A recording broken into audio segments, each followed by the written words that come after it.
പിതാവിനും പുത്രനും പരിശുദ്ധാത്മാവിനും സ്തുതി, ആദിയിലെ പോലെ ഇപ്പോഴും എപ്പോഴും എന്നേക്കും ആമേൻ. മാരാനാഥ യൂട്യൂബ് ചാനലിലൂടെ എവൻഗേലിയൻ സന്ദേശം കേൾക്കുന്ന എല്ലാ പ്രിയപ്പെട്ട ദൈവമക്കൾക്കും ക്രിസ്തു യേശുവിൽ ഒത്തിരി സ്നേഹത്തോടെ വന്ദനമറിയിക്കട്ടെ. 2026 ഫെബ്രുവരി 1-ാം തീയതിയിലെ ഞായറാഴ്ചയുടെ വായനകളാണ് നമ്മൾ ധ്യാനിക്കുന്നത്. പട്ടക്കാരുടെ ഓർമ്മ ദിവസമാണ്. 3 നോമ്പ് കഴിഞ്ഞ് വലിയ നോമ്പിലേക്ക് പ്രവേശിക്കുന്നതിൻ്റെ ഒരു ഒരുക്കത്തിലായിരിക്കുന്ന നമ്മൾ, സഭ നമ്മളെ ധ്യാനിക്കുവാനും ഒരുക്കുവാനുമായിട്ട് ക്രമീകരിച്ചിരിക്കുന്ന വചനങ്ങളെ നമ്മൾ ധ്യാനിക്കാനായിട്ട് പോവുകയാണ്. ആദ്യമതിൻ്റെ വായനകൾ ഏതൊക്കെയാണെന്നൊന്ന് ഓർപ്പിക്കട്ടെ. സന്ധ്യാവായന വിശുദ്ധ മത്തായിയുടെ സുവിശേഷം 25-ാം അധ്യായം 13 മുതൽ 30 വരെ വാക്യങ്ങളും, പ്രഭാതത്തിൻ്റെ എവൻഗേലിയോൻ വിശുദ്ധ ലൂക്കോസിന്റെ സുവിശേഷം 19-ാം അധ്യായം 11 മുതൽ 27 വരെ വാക്യങ്ങളും, നാളത്തെ വിശുദ്ധ കുർബാനയുടെ പ്രഭാത വായനയിലെ പഴയ നിയമ വായന സംഖ്യാപുസ്തകം 20-ാം അധ്യായം 23 മുതൽ 39 വരെ വാക്യങ്ങളും, യോശുവയുടെ പുസ്തകം 24-ാം അധ്യായം 28 മുതൽ 33 വരെ വാക്യങ്ങളും, ഏശയ്യാ പ്രവചനം 65-ാം അധ്യായം 13 മുതൽ 20 വരെ വാക്യങ്ങളും, ജ്ഞാനത്തിന്റെ പുസ്തകം 4-ാം അധ്യായം 7 മുതൽ 17 വരെ വാക്യങ്ങളുമാണ് പഴയ നിയമ വായന ക്രമീകരിച്ചിരിക്കുന്നത്. ലേഖനങ്ങൾ അപ്പോസ്തല പ്രവൃത്തിയിൽ നിന്നും 20-ാം അധ്യായം 26 മുതൽ 30 വരെ വാക്യങ്ങളും, തെസ്സലോനിക്കർ 1-ാമത്തെ ലേഖനം 4-ാം അധ്യായം 13 മുതൽ 5-ാം അധ്യായത്തിന്റെ 11 വരെ വാക്യങ്ങളും, വിശുദ്ധ എവൻഗേലിയോൻ കുർബാനയുടെ മത്തായിയുടെ സുവിശേഷം 24-ാം അധ്യായം 42 മുതൽ 51 വരെ വാക്യങ്ങളും. ഈ വായനകളെ നമുക്ക് ധ്യാനിക്കാൻ ദൈവത്തിന്റെ പരിശുദ്ധാത്മ നമ്മളെ സഹായിക്കട്ടെ. ഒരു വാക്ക് നമുക്ക് പ്രാർത്ഥിച്ച് ഇന്നത്തെ ശുശ്രൂഷ ആരംഭിക്കാം. നിത്യനും വാഴ്ത്തപ്പെട്ടവനുമായ ഞങ്ങളുടെ സ്വർഗീയ പിതാവേ, ഒരു ഞായറാഴ്ച കൂടി അങ്ങേ ആരാധിക്കുവാൻ നീ ഞങ്ങൾക്ക് സാവകാശം നൽകുന്നു. കർത്താവേ, ഇന്ന് ഞങ്ങൾ ഈ തിരുവചനങ്ങളെ ധ്യാനിക്കുമ്പോൾ അവിടുത്തെ അത്ഭുതകരമായ കാര്യങ്ങൾ കാണുവാൻ ഈ വേദപുസ്തക ധ്യാനത്തിലൂടെ, പഠനത്തിലൂടെ കൃപ നൽകണമേ എന്ന് പ്രാർത്ഥിക്കുന്നു. സത്യാരാധനയിൽ പങ്കെടുക്കുവാൻ കൃപ നൽകണം.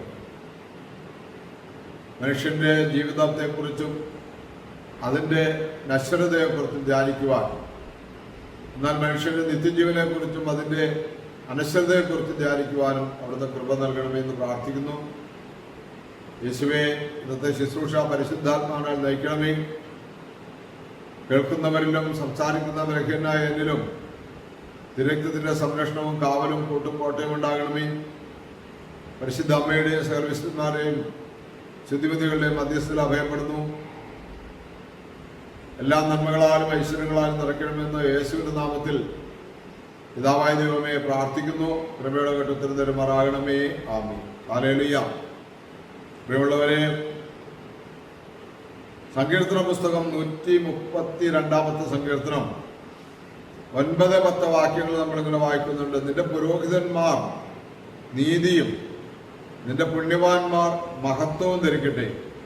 നിന്റെ ഭൃത്യനായ ദാവീദൻ നിമിത്തം നിന്റെ അഭിഷിക്തന്റെ മുഖം തിരിച്ചു കളയരുത്.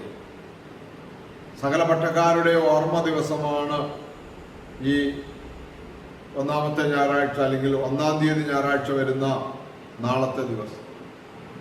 വാങ്ങിപ്പോയ എല്ലാ പട്ടക്കാരെയും ഓർക്കുന്ന, പരിശുദ്ധ സഭയിൽ ഓർക്കുന്ന പൊതുവായ ഓർമ്മ ദിവസം.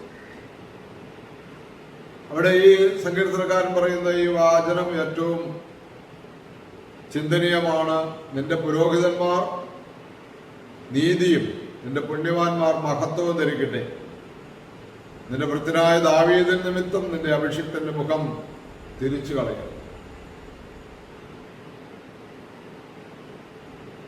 മത്തായിയുടെ സുവിശേഷത്തിൽ നമ്മൾ സന്ധ്യയുടെ വായന നമ്മൾ ചിന്തിക്കുമ്പോൾ അവിടെ ഉണർന്നിരിക്കുക, ജാഗ്രതയുള്ളവരായിരിക്കുക എന്ന് പറയുന്നു. ആ ദിവസത്തെയും ആ നാഴികയും നിങ്ങൾ അറിയാത്തതിനാൽ ഉണർന്നിരിക്കുക. ഈ ലേഖനങ്ങൾ, ഈ സുവിശേഷങ്ങൾ 3 ഒരേ അഭിപ്രായമുള്ളതാണ്, അല്ലെങ്കിൽ ഒരേ ആശയം ഉൾക്കൊള്ളുന്നതാണ്. താലന്തുകളുടെ ഉപമയിൽ പറയുന്ന കാര്യങ്ങളാണ് ഇവിടെ നമ്മൾ വായിക്കുന്നത്. ഒരാൾക്ക് 5 താലന്ത് കൊടുത്തു, ഒരുത്തന്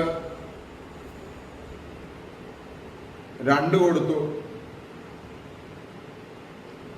ഒരുത്തിന് 1 കൊടുത്തു. ഓരോ താലന്ത്, 2 താലന്ത്, 1 താലന്ത്, 3 താലന്ത്, 5 താലന്ത്. അങ്ങനെ കൊടുത്ത താലന്തുകള് 2 പേര് 5 കിട്ടിയവരും 2 കിട്ടിയവരും വർദ്ധിപ്പിച്ചു. തന്റെ യജമാനൻ ദൂരദേശത്തേക്ക് പോയി. എന്ന് പറഞ്ഞാൽ യേശുക്രിസ്തു 3.5 വർഷക്കാലം തന്റെ ശിഷ്യന്മാരോടും നമ്മളോട് ഓരോരുത്തരോടും പറഞ്ഞ ദൈവരാജ്യത്തിന്റെ രഹസ്യങ്ങൾ നമ്മളോട് വ്യാപാരം ചെയ്യാനാണ് പറഞ്ഞു പോയത്. നമ്മളെ ഏൽപ്പിച്ച താലന്തുകൾ, പ്രത്യേകിച്ച് പട്ടക്കാരുടെ ഓർമ്മ ദിവസമായതുകൊണ്ട് ഏറെ ശ്രദ്ധിച്ചു പോകേണ്ട ഒരു ദിനവും കൂടിയാണ്. അത് വർദ്ധിപ്പിച്ചു. ഒരാൾ മാത്രം അത് കുഴിച്ചു മൂടി, അയാളൊന്നും ചെയ്തില്ല. അത് നീ വിതയ്ക്കാത്തിടന്ന് ശേഖരിക്കുന്നവനും വിതറാത്തുനിന്ന് പെറുക്കിയെടുക്കുന്നവനും ആകയാൽ ഞാൻ അത് കുഴിച്ചിട്ടു എന്നാണ് പറയുന്നത്.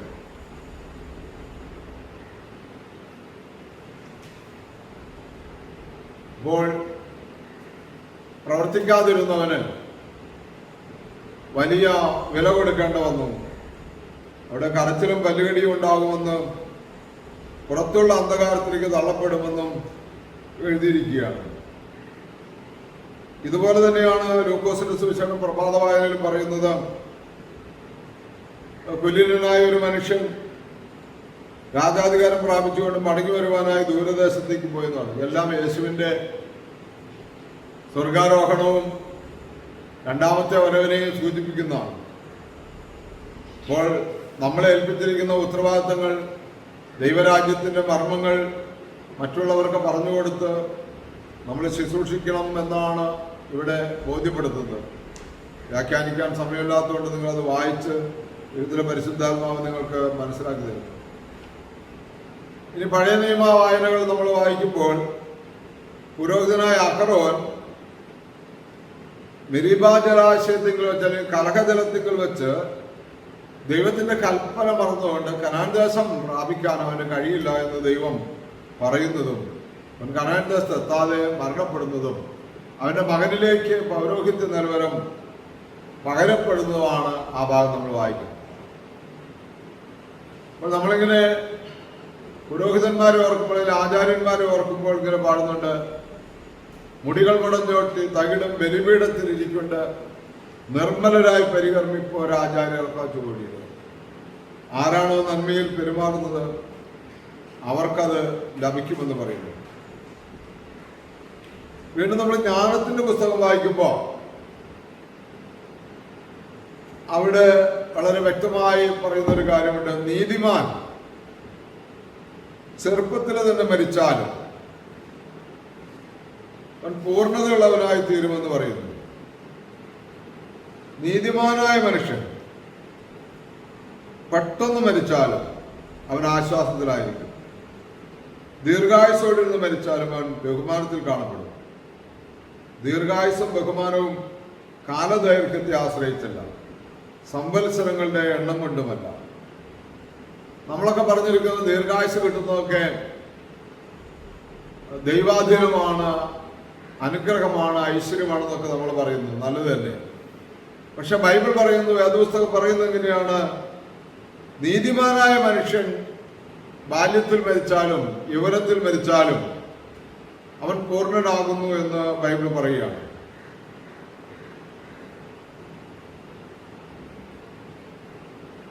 അല്പകാലം കൊണ്ട് പൂർണ്ണത കൈവരിച്ചതിനാൽ അവൻ അനേകകാലം പൂർത്തിയാക്കിയതാണ്.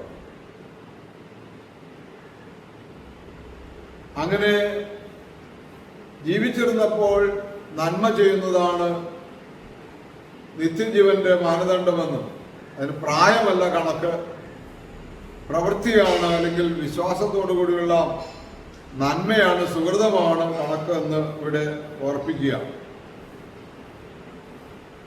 അതുപോലെ നമ്മൾ ലേഖനങ്ങൾ വായിക്കുമ്പോൾ പൗലോസ്ലീഹ പറയുന്നത് എങ്ങനെയാണ്? ഞാൻ എൻ്റെ ഉത്തരവാദിത്തങ്ങൾ നിറവേറ്റിയെന്ന് പറയുന്നത്. അപ്പോസ്തല പ്രവർത്തനം നമ്മൾ വായിക്കുമ്പോൾ വളരെ വ്യക്തമായി പറയുന്നുണ്ട്, ദൈവം സ്വന്തം രക്തം കൊണ്ട് സമ്പാദിച്ച സഭയുടെ പരിപാലനത്തിനായി പരിശുദ്ധാത്മാവിനാൽ ഏതേത് ഇടവകളിൽ എപ്പിസ്കോപ്പന്മാരായി നിങ്ങൾ നിയമിക്കപ്പെട്ടിരിക്കുന്നു, അതാത് ഇടവകളെയും നിങ്ങൾ തന്നെയും നിങ്ങൾ സൂക്ഷിച്ചുകൊള്ളുവിൻ. ഞാൻ പോയിക്കഴിഞ്ഞാൽ ഇടവകയോട് ദയയില്ലാത്ത ഉഗ്രജനായ്ക്കൾ നിങ്ങളുടെ ഇടയിൽ കടന്നുകൂടുമെന്നും തങ്ങളെ അനുഗമിക്കുവാൻ തക്കവണ്ണം ശിഷ്യരെ ഇളക്കിമറിക്കുന്ന വികടഭാഷികളായ മനുഷ്യർ നിങ്ങളുടെ ഇടയിൽ തന്നെ ഉണ്ടാകുമെന്നും എനിക്കറിയാം. രാവും പകലും ഇടവിടാതെ 3 സംവത്സരക്കാലം നിങ്ങൾ ഓരോരുത്തരോടും ഞാൻ കണ്ണുനീരോടുകൂടി ഉപദേശിച്ച സംഗതിയെ ഉണർവോടുകൂടി നിങ്ങൾ ഓർക്കണം എന്ന് വളരെ വ്യക്തമായി പൗലോസ്ലീഹ അവിടെ പറയുന്നുണ്ട്. അവിടെയും ഉണർന്നിരിക്കണമെന്നാണ്. ഓരോ പട്ടക്കാരനും ഓരോ സുവിശേഷകനും ഓരോ കുടുംബനാഥയും എല്ലാവരും ഉണർന്നിരിക്കണമെന്നാണ് പറയുന്നത്. കാരണം എന്താണെന്ന് വെച്ചാൽ ഇവിടെ പട്ടക്കാരുടെ ഓർമ്മയാണെങ്കിലും ഓർമ്മയുടെ ദിവസമാണെങ്കിലും പത്രോസ്ലീഹ തൻ്റെ 1-ാമത്തെ ലേഖനം 1-ാമത്തെ അധ്യായത്തിൽ ഇപ്രകാരം 9-ാമത്തെ വാക്യത്തിൽ പറയുന്നു, അന്ധകാരത്തിൽ നിന്ന് തൻ്റെ അത്ഭുത പ്രകാശത്തിലേക്ക് വിളിച്ചവന്റെ മഹത്വങ്ങൾ പ്രഘോഷിക്കുവാൻ രാജ്യത്തിനായി പുരോഹിത ശുശ്രൂഷ ചെയ്യുന്ന തെരഞ്ഞെടുക്കപ്പെട്ട വർഗവും വിശുദ്ധ ജനവും രക്ഷിക്കപ്പെട്ട കൂട്ടവുമാകും. അപ്പൊ പൗരോഹിത്യ നൽവരം ക്രിസ്തീയ കുടുംബങ്ങളിൽ നിന്ന് വേർതിരിക്കുന്ന ഒരു വിളിയാണെന്നോ അല്ല, എല്ലാവർക്കും ഈ പൗരോഹിത്യ നൽവരം എന്ന് പറഞ്ഞാൽ ക്രിസ്തുവിന്റെ പൗരോഹിത്യത്തിലേക്ക് എല്ലാവരും ക്ഷണിച്ചിരിക്കുന്നു എന്നുള്ള അർത്ഥവും കൂടി വരികയാണ്. അപ്പൊ പൗരോഹിത്യ നൽവരം ലഭിച്ചവരാണ്, അല്ലെങ്കിൽ ക്രിസ്തുവിന്റെ പുരോഹിത കൂട്ടത്തിലേക്ക് വിളിക്കപ്പെട്ടവരാണ് ക്രിസ്ത്യാനി. അവരുടെ കൂട്ടത്തിൽ അവരുടെ ആവശ്യങ്ങൾ നിറവേറ്റുന്നതിന് വേണ്ടി, അവരെ നയിക്കുന്നതിന് വേണ്ടി ഇടയന്മാരെ തിരഞ്ഞെടുക്കുന്നു എന്നുള്ളതാണ്. അപ്പോൾ പൗരോഹിത്യ ജനം എന്നുള്ള രീതിയിൽ എല്ലാവർക്കും ഉത്തരവാദിത്തമുണ്ടെന്ന് ഇവിടെ പത്രോസ്ലീഹ ഓർപ്പിക്കുന്നുണ്ട്. അതുകൊണ്ട് പ്രിയമുള്ളവര്, വളരെ വ്യക്തമായി നമുക്ക് അത് പട്ടക്കാരുടെ ഓർമ്മ ദിവസമാണല്ലോ, ഞാൻ ശ്രദ്ധിക്കേണ്ട ആവശ്യമുണ്ടോ എന്ന് ചിന്തിക്കേണ്ട കാര്യമില്ല. ആടുകളെ മേയ്ക്കുന്നതിനെ കുറിച്ചാണ് പറയുന്നത്, അല്ലെങ്കിൽ ഇടയന്മാരെ കുറിച്ചാണ് പറയുന്നത്. പരിശുദ്ധ സഭ എപ്പിസ്കോപ്പൽ സഭകളെ പൗരോഹിത്യത്തിന് ഇടയസ്ഥാനം കൊടുത്തിരിക്കുന്നതുകൊണ്ട് പ്രത്യേക നൽവരം, പ്രത്യേക വിളി തെരഞ്ഞെടുക്കപ്പെട്ടവരുടെ മേലുള്ളത് കൊണ്ട് ഇനി മുമ്പോട്ടുള്ള ഞായറാഴ്ചകളിലൊക്കെ എല്ലാ മരിച്ചുപോയവരുടെയും ഓർമ്മ ഒക്കെ ഉള്ളതുകൊണ്ട് പൊതുവായ പട്ടക്കാർക്ക് വേണ്ടി പ്രത്യേകമായിട്ട് ഒരു ഞായറാഴ്ച ക്രമീകരിച്ചു എന്നാണ് നമ്മൾ മനസ്സിലാക്കേണ്ടത്. എല്ലാ വായനകളും എല്ലാ ധ്യാനങ്ങളും എല്ലാവർക്കും വേണ്ടിയുള്ളതാണ്. കുടുംബങ്ങളിൽ നിന്നാണല്ലോ പട്ടക്കാരുണ്ടാകുന്നത്. പട്ടക്കാരുടെ മാത്രം കാര്യമാണല്ലോ എൻ്റെ കാര്യമല്ല എന്ന് ഏതെങ്കിലും ഒരു യുവാവോ യുവതിയോ ചിന്തിച്ചാൽ ഒരുപക്ഷെ നാളെ അവരുടെ വിവാഹം കഴിഞ്ഞ് അവരുടെ കുടുംബത്തിൽ നിന്നാണ് ഒരു പൈതൽ സെമിനാരിൽ ചേരുകയും പട്ടക്കാരനാകുകയും ചെയ്യുന്നെങ്കിൽ ആ പട്ടക്കാരൻ പൂർണ്ണതയിൽ ജീവിക്കുവാൻ, ദൈവഹിതത്തിലൊത്ത് ജീവിക്കുവാൻ ആ കുടുംബമാണ് ഉത്സാഹിക്കേണ്ടതെന്നുള്ള ചിന്ത ഈ സമയത്ത് മനസ്സിൽ രൂപം കൊള്ളട്ടെ. അപ്പോൾ പ്രിയമുള്ളവരെ, അങ്ങനെ ലേഖനങ്ങളിൽ നിന്ന് നമ്മൾ മനസ്സിലാക്കുന്നത് എന്താ പറയുന്നത്, എല്ലാവരും 2-ാമത്തെ ലേഖനം തെസ്സലോനിക്ക ലേഖനത്തിൽ നമ്മൾ വായിക്കുന്നത് മരിച്ചവരെ കുറിച്ചുള്ള അറിവുണ്ടായിരിക്കണമെന്നാണ്. അപ്പൊ മരിച്ചവരെ കുറിച്ച് നമ്മൾ ധ്യാനിക്കുന്നത്, അല്ലെങ്കിൽ എല്ലാ പട്ടക്കാരുടെ ഓർമ്മ എന്ന് പറയുമ്പോൾ അവരെവിടെയാണ്, എന്താണ് അവരുടെ അവസ്ഥ എന്താണെന്നൊക്കെ നമ്മൾ ചിന്തിക്കേണ്ടിയിരിക്കും. തെസ്സലോനിക്ക ലേഖനത്തിൽ പറയുന്നുണ്ട് 16-ാമത്തെ വാക്യത്തിൽ 4-ാം അധ്യായത്തിന്റെ, കർത്താവ് താൻ പ്രധാന ദൂതന്റെ അകമ്പടി ശബ്ദം ദൈവത്തിന്റെ കാഹളധ്വനി ഇവയോടുകൂടി സ്വർഗത്തിൽ ഇറങ്ങി വരും. അപ്പോൾ മശിഹായിൽ ഉൾപ്പെട്ടവരായി മരിച്ചവർ ആദ്യമേ ഉയർത്തെഴുക്കുകയും ചെയ്യും. പിന്നെ ജീവനോടെ ശേഷിക്കുന്നവരായി നാം അവരോടൊരുമിച്ച് ആകാശത്തിൽ കർത്താവിനെ എതിർക്കാനായിട്ട് മേഘങ്ങളിൽ എടുക്കപ്പെടും. അങ്ങനെ എല്ലായ്പ്പോഴും നാം നമ്മുടെ കർത്താവിനോടൊരുമിച്ച് സ്ഥിതി ചെയ്യുകയും ചെയ്യും. ആകയാൽ ഈ വചനങ്ങൾ മൂലം തമ്മിൽ ആശ്വസിപ്പിച്ചുകൊള്ളും. പട്ടക്കാരുടെ മരണാനന്തര ശുശ്രൂഷയിൽ ഇപ്രകാരം പറയുന്നുണ്ട്. അവരുടെ മൃതശരീരം വീട്ടിൽ നിന്ന് എടുക്കുന്ന സമയത്ത്, നശ്വരമാം വീടേ, എന്തിനു നീ എന്നെ മോഹിപ്പിച്ചു? പൊന്നും വെള്ളിയും പണ സമ്പാദ്യങ്ങൾ കൊണ്ട് നീ എന്നെ വശീകരിച്ചു. നീ എന്നെ എന്തിനു നശിപ്പിച്ചു എന്ന് ചോദിക്കുന്നുണ്ട്. ഓരോ പട്ടക്കാരുടെ കുടുംബാംഗങ്ങളും സെമിനാരിലേക്ക് പറഞ്ഞുവിടാൻ വൈദികനാകണമെന്ന് ആഗ്രഹിക്കുന്ന മാതാപിതാക്കളൊക്കെ ശ്രദ്ധിക്കേണ്ട കാര്യമാണ്. അതുകൊണ്ട് പ്രിയമുള്ളവരെ, ഇവിടെ കുർബാനയുടെ വായനയിലേക്ക് വരുമ്പോൾ ആ നാളും ആ നാഴികയും മത്തായിയുടെ സുവിശേഷം 24-ാം അധ്യായം 42 മുതൽ 51 വരെ വാക്യങ്ങളിലാണ്. ആ നാളും ആ നാഴികയും അറിയാത്തതിനാൽ നിങ്ങൾ ജാഗ്രതയോടെ ഇരിപ്പിൻ. എന്നാൽ ഏത് യാമത്തിൽ കള്ളൻ വരുമെന്ന് വീട്ടുടമസ്ഥൻ അറിഞ്ഞിരുന്നെങ്കിൽ അവൻ ജാഗ്രതയോടുകൂടി ഇരിക്കുകയും തൻ്റെ വീടിന് തിരങ്കം വെപ്പാൻ സമ്മതിക്കാതിരിക്കുകയും ചെയ്യുമായിരുന്നു എന്നുള്ളത് നിങ്ങൾ അറിഞ്ഞുകൊള്ളുകയും. മനുഷ്യപുത്രൻ വരുന്നത് നിങ്ങൾ വിചാരിക്കാത്ത നാഴികളാകിയാൽ നിങ്ങൾ ഒരുങ്ങിയിരിക്കും. പത്രോസ്ലിയുടെ ഒന്നാമത്തെ ലേഖനം 5-ാം അധ്യായം അതിൻ്റെ 1 മുതൽ വാക്യങ്ങൾ നമ്മൾ വായിക്കുമ്പോൾ ഇപ്രകാരം അവിടെ കാണാൻ കഴിയും. ഇങ്ങനെയാണ് അവിടെ വിശുദ്ധ ഗ്രന്ഥത്തിൽ എഴുതിയിരിക്കുന്നത്: നിങ്ങളുടെ സഹകശീശിയായ ഞാൻ, മിശിഹായുടെ കഷ്ടാനുഭവങ്ങളുടെ സാക്ഷിയും വെളിപ്പെടുവാനിരിക്കുന്നതിന്റെ മഹത്വത്തിന് സംബന്ധിയുമായ ഞാൻ നിങ്ങളുടെ ഇടയിലുള്ള കശീശന്മാരോട് അപേക്ഷിക്കുന്നു. നിങ്ങൾക്ക് ഭരമേൽപ്പിക്കപ്പെട്ടിട്ടുള്ള ദൈവത്തിന്റെ ആട്ടിൻകൂട്ടത്തെ ആത്മീകമായി മേയ്ക്കുകയും അന്വേഷിക്കുകയും ചെയ്യുവിൻ. അത് നിർബന്ധത്താലല്ല, മനഃപൂർവമായും നീച ലാഭങ്ങളെ കരുതിയല്ല, നിങ്ങളുടെ പൂർണ്ണ ഹൃദയത്തോടെയും ആയിരിക്കണം. ഇടവകകളുടെ യജമാനന്മാരെന്ന വിധത്തിലല്ല, പിന്നെയോ നിങ്ങൾ അവർക്ക് ഉത്തമ ദൃഷ്ടാന്തമായിരിക്കണം. പ്രധാന ഇടയൻ പ്രത്യക്ഷപ്പെടുമ്പോൾ തന്നിൽ നിന്ന് നിങ്ങൾ വാടാത്ത തേജസ്സിൻ കിരീടം പ്രാപിക്കുമെന്ന് അറിഞ്ഞുകൊള്ളുക. ഹല്ലേലൂയ. വളരെ ശ്രദ്ധാപൂർവം വീക്ഷിക്കേണ്ട ഒരു വേദവാക്യമാണ്. സഹകശീശ പത്രോസ്ലീഹയാണ് എഴുതുന്നത്.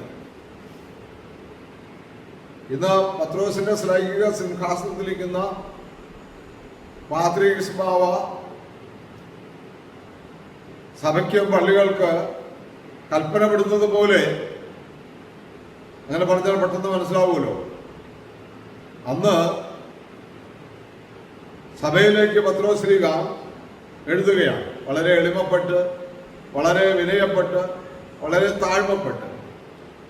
സഹകശീശ, സഹപ്രവർത്തകൻ ആണ് ഞാൻ നിങ്ങളുടെ എന്ന്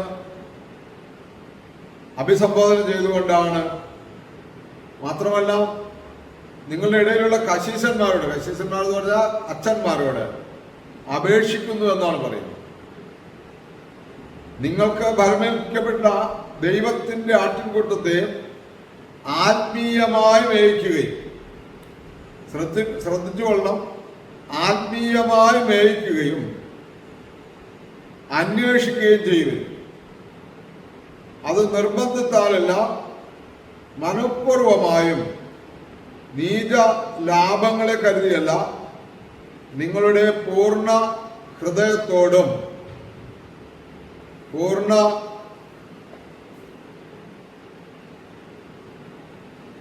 ഹൃദയത്തോടുമായിരിക്കണം. ഇടവകകളുടെ യജമാനൻ എന്ന രീതിയിലല്ല,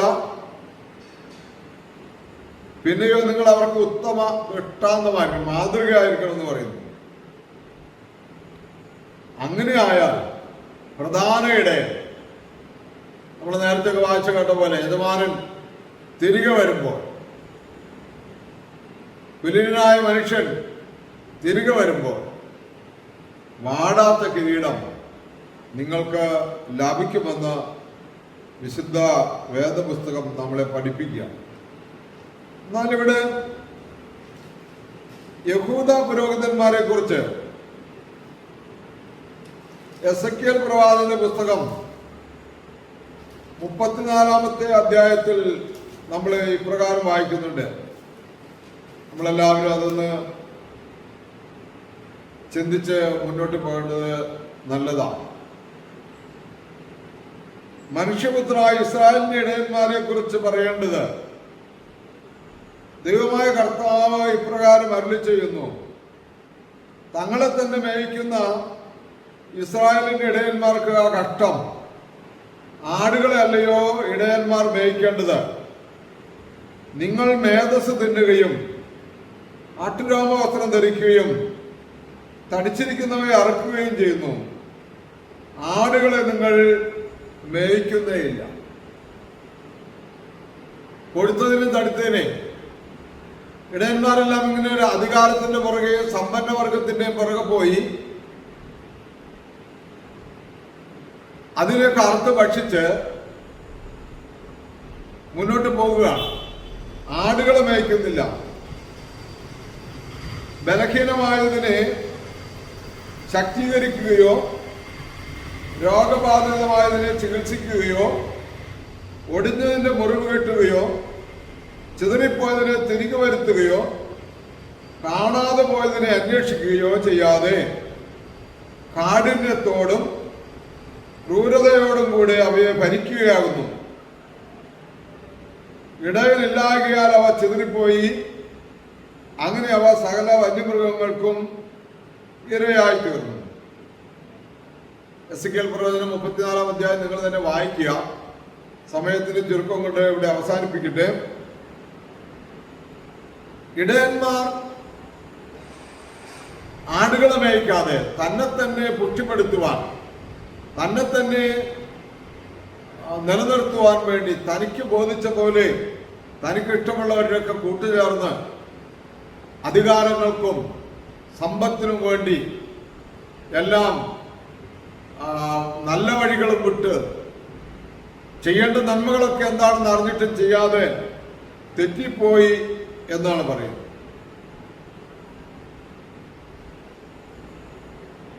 അതുകൊണ്ട് അതിന്റെ 16 മുതൽ വാക്യങ്ങൾ പറയുന്നത്, കാണാതെ പോയാൽ ഞാൻ തന്നെ അന്വേഷിക്കുമെന്ന് ദൈവം പറയുകയാണ്.